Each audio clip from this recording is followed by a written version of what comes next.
Good evening, everyone. Bruchim habayim to the inauguration of the library of Ribi Yitshak BenOuaild.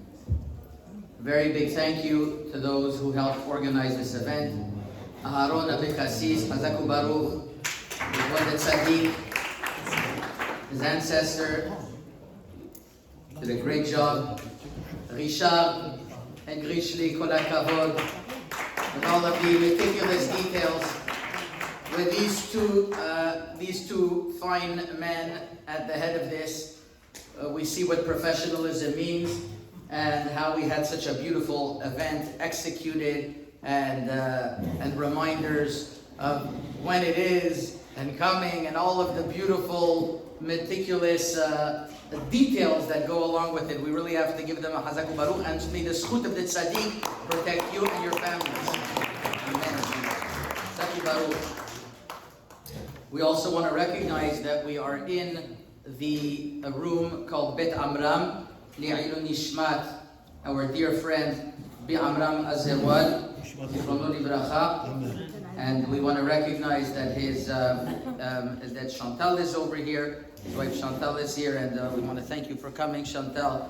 I want to thank Mark Bobot is also. This is part of the Bobot room, so Baruch haba in this. So we have a joint event in this room because this is, just to give you an idea, minyanim happen 11 times a day in the kollel, and many of the minyanim are over here. There's constant learning and constant shiurim, and it's a very special event. And I want to speak a little bit about the event, and I want to speak about Rabbi Yitshak BenOuaild. Rabbi Yitshak BenOuaild was niftar on Tet Adar, Tafresh Lamed, means 1870, on the 9th of Adar Bet. So this is, we take our Hilulot very seriously in Los Angeles, right? Right, we have the Hilula posse over there. They're all ready to go. And this is training season, 30 days training camp for the next Hilula, Rabbi Yitshak BenOuaild, where it's Adar Bet. We are celebrating he was niftar on Tet Adar, this is Adar Aleph, and we're going to celebrate his Hilula on Adar Bet. But along with it, tonight we're inaugurating, and we're going to join it, Be'ezrat Hashem, with the Hilula. I have to tell you that when I looked up Hilulot, the word Hilula, you wouldn't believe what I found. Rabbi Google told me the following. He says, Hilula means the observation of Hilula in North African Jewish communities is also widespread, especially in Morocco, with the Hilula of Rabbi Yitshak BenOuaild and the Hilula of Rabbi Amram ben Diwan amongst them, as well as Baba Saleh in the Israeli town of Netivot. Amazing. It's not me talking. This is Google. Torah Sinai. The Hilula of Rabbi Yitshak BenOuaild in particular was always celebrated with great joy and great trepidation. I have to tell you that Baba Meir Bimeir Abersera said that by two grave sites, he felt the Shekhinah, he felt the holiness. In Har HaZitim by the Or HaChaim HaKadosh, he used to feel all over, but he felt a special trepidation of fear by the Or HaChaim HaKadosh and by Rabbi Yitshak BenOuaild. And Rabotai, if I didn't experience it myself, I wouldn't have understood what he meant. Rabbi Yitshak BenOuaild is buried in Titwan in the mountain. On top, right above, is old graves from the Chachamim of Castilla from many hundreds of years before. And I was standing there, right we were there with Avi and a group of other people, and it was right then, there was bats that were flying on top, and the fire from the kever coming. We all had chills because we felt the presence of the tzaddik that was right there, and it was incredible. It was incredible. Now, I want to tell you about Rabbi Yitshak BenOuaild, who he was, and what this library is about that we're inaugurating. This library is the living testimony of the great Torah that there was for hundreds of years in Morocco. But unfortunately, because they did not have organized printing presses, whoever was able to escape from Morocco and print their books in Livorno Italy were lucky because then their books became famous. One of those Jews was the Ora Haim Kadosh, that he left Morocco in order to print his books. There were many others. We heard of the Ora Haim Kadosh. What about all of the other tzaddikim that were in Morocco that didn't have the opportunity to escape and to print their books? They were just left for just collecting dust, and many of them got burnt in fires. But there were those who remained. And if you take a look, I want to turn your attention to the back of the library. The first 4 shelves, starting from my left, 1, 2, 3, 4, are fully Chachmei Ma'arab. I mean, fully, mostly, we'll call it Chachamim from Morocco. That on one section, it's explanations on the Torah.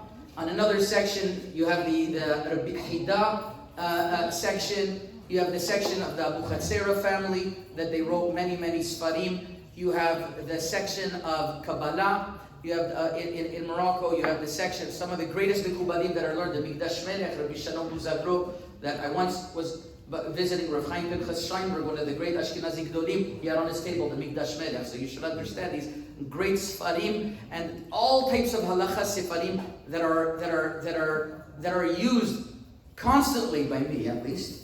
And Rabbi Brander, have you started using a little bit some of the Sfarim in the Moroccan library once in a while? My secret, my Moroccan secret. It's your Moroccan secret. Whenever we all go to sleep, he's there in the library and he's looking and he's absorbing those books. And our dream, Aaron and I's dream, is that we should be able to place a miniature library of Moroccan tzaddikim in every prominent Ashkenazi and Sephardi community that we can in North America, so that people the Talmidei Chachamim could learn. And everybody knows that we have a Moroccan minyan a few blocks down called Magen Avot, but we specifically chose to place the library over here because in this room, the room adjacent and this room, Torah is learned 18 hours a day, from 5 in the morning to 1 o'clock at night, even more than 18 hours a day. We're talking about 23 hours a day.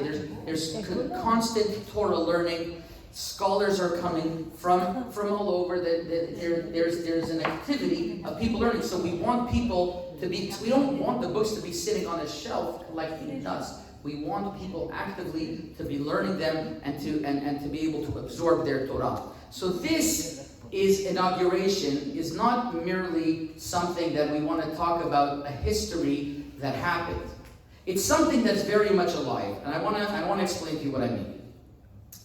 Richard asked me to share some of the works of Rabbi Yitshak BenOuaild, his Torah, and a lot of it is about monetary real estate transactions that are quite complicated. Now, in Morocco, for a person to be a dayan, there was 3 or 4 key books that he had to know. He had to know the Rabbi BenOuaild the Malach Rabbi BenOuaild from Yiknes. He had to know the works of the more recent Rabbi BenOuaild Kawa, Ba'amun Zahav, but he had to know the Vayomer Yitshak from Tidwan. He had to know. If a dayan did not know the Vayomer Yitshak, his teshuvot, it was a non-starter. Many of the teshuvot had much reverence to the takanot, to the enactments from the Chachmi Castilla, from the Chachamim of Castilla that from 1492, when they came to Morocco, the first takana was in 1494, keeping and protecting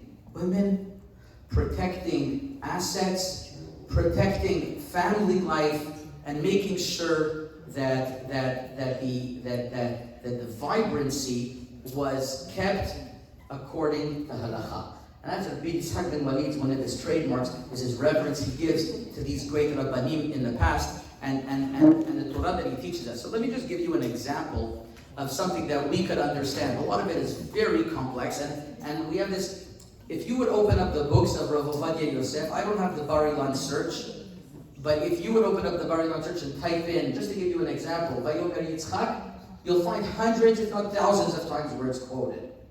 If not thousands of times. Today I made a search just on Kotzara Chokhmah for all the books. It came up to 16,000. Just to give you an idea that we're not talking about, there are some tzaddikim in Morocco that we celebrate that we don't know too much about. There's much power to them.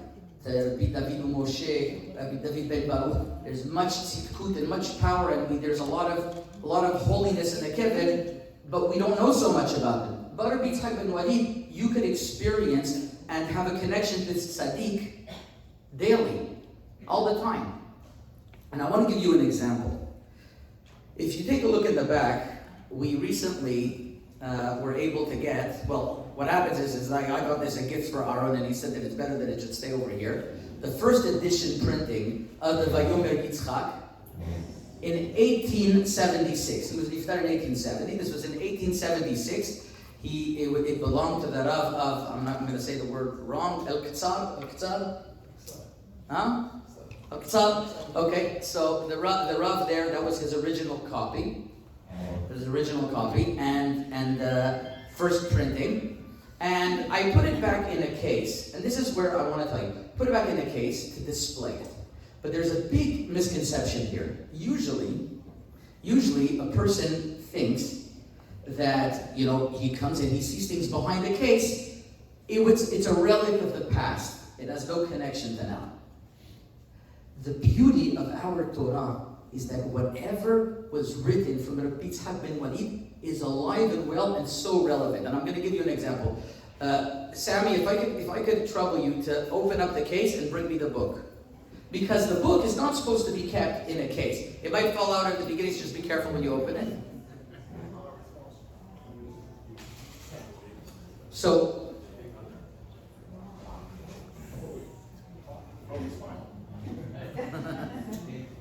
thank you, I really appreciate it. For the cover. We want to also recognize Sammy and Melissa over here, all the beauty in the building, of their efforts. Mamash. Thousands and thousands of hours, Rabotai.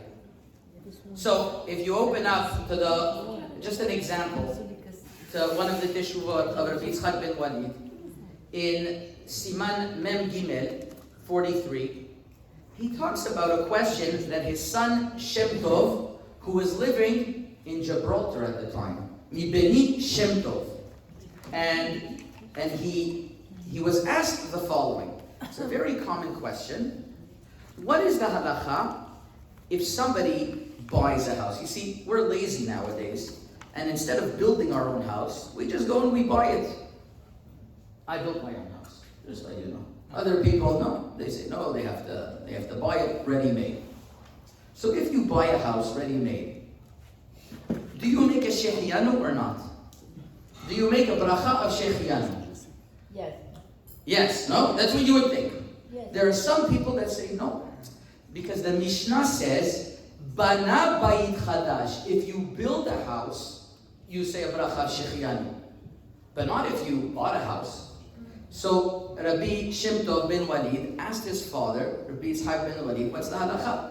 Rabbi Yitshak ben Walid answers that for him, like you said, there should be no difference because shechianu is dependent upon simcha, upon joy, and even if you bought a house, you have tremendous joy by it. It's not like building it, but it's the same thing as a person having that joy of buying. So what are you going to, in other words, a building? So he says to make a shechianu. But what's going to happen if you're buying a house for an investment and not for living in it? So that... It's no shechianu. Oh, you got it. So that, he says in Rabbi Yitshak, it's like kelim lehavacha. It's like when you buy things, if you buy cars selling for business. So come Mikey, so then, if you buy a new car, you make a shechianu, and for other people you make a tov v'ametiv. But when you do it for business, you're not going to make a special beracha because it's for business. So in that case, you wouldn't. What about if it's mostly it belongs to the bank? Like my house, mostly belongs to the bank. Many people's houses, the bank owns most of it. So it's on a mortgage. So the Chachamim discuss, by Rabbi Yitshak, he didn't discuss so much about mortgages. The banks in 1850 or whenever this teshuvah were written didn't lend according to the attractive interest rates, especially in the Muslim countries. I'm sorry? The bank makes shechianu. The bank makes shechianu. So So he doesn't speak about this case, but the later Rabbanim do speak about it, and they say that you would say Shechianu.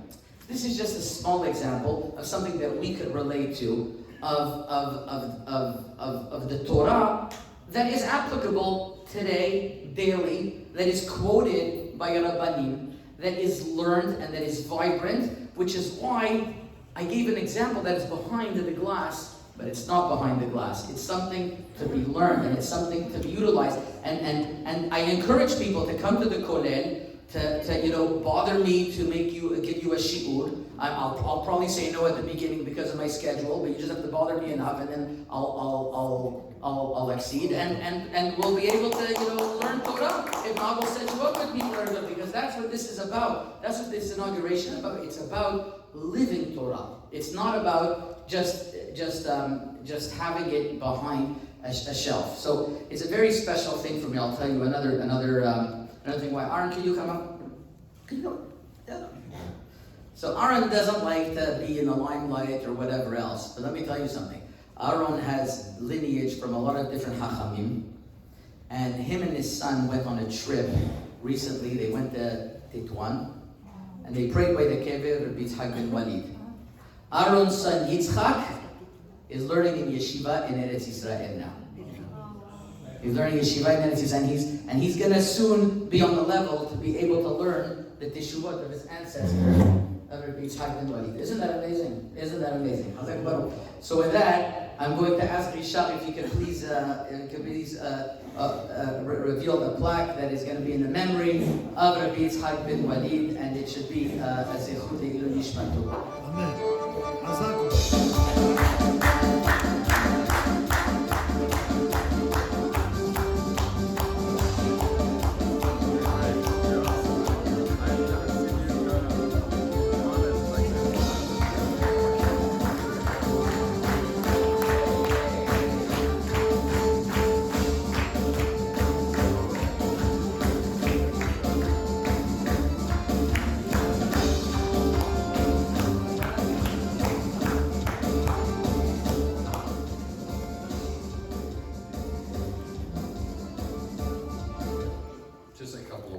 To say thank you mostly to Rabbi Lebhar for having organized this, for having seen it